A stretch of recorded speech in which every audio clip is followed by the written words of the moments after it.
why is it that we don't seem to be able to adjust ourselves to the physical environment without destroying it? Why is it that in a way this culture represents in a unique fashion the law of diminishing returns, that our success is a failure, that we are building up, in other words, an enormous technological civilization which seems to promise the fulfillment of every wish almost at the touch of a button. And yet, as in so many fairy tales, when the wishes finally materialize, they're like fairy gold. They're not really material at all.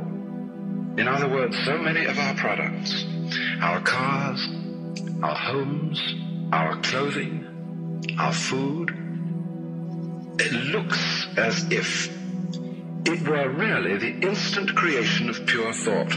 That is to say, it is thoroughly insubstantial, lacking in what the connoisseur of wine calls body. And in so many other ways, the riches that we produce are ephemeral. And as a result of that, we're frustrated. We're terribly frustrated. We feel that the only thing is to go on getting more and more. And as a result of that, the whole landscape begins to look like the nursery of a spoiled child who's got too many toys and is bored with them and throws them away as fast as he gets them, plays them for a few minutes. Also, we're dedicated to a tremendous war on the basic material dimensions of time and space. We want to obliterate their limitations. We want to get everything done as fast as possible. We want to convert the rhythms and the skills of work into cash, which indeed you can buy something with, but you can't eat it. And then rush home to get away from work and begin the real business of life, to enjoy ourselves.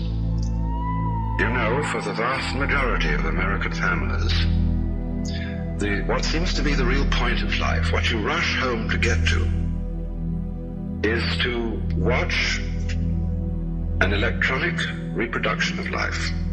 You can't touch it. It doesn't smell, and it has no taste. You might think that people getting home to the real point of life in a robust material culture would go home to a colossal banquet or an orgy of lovemaking or a riot of music and dancing. But nothing of the kind. It turns out to be this purely passive contemplation of a twittering screen.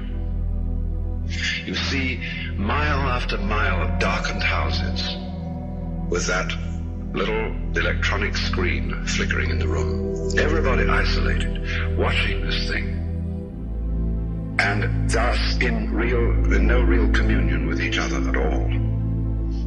And this isolation of people into a private world of their own is really the creation of a mindless crowd.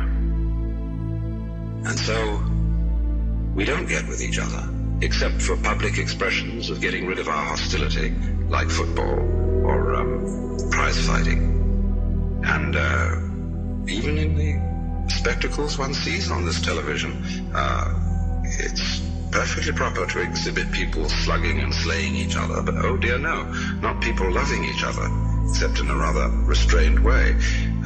One can only draw the conclusion that the assumption underlying this is that expressions of physical love are far more dangerous than expressions of physical hatred. And it seems to me that a culture that has that sort of assumption is basically crazy and devoted, unintentionally indeed, but nevertheless in fact devoted, not to survival, but to the actual destruction of life.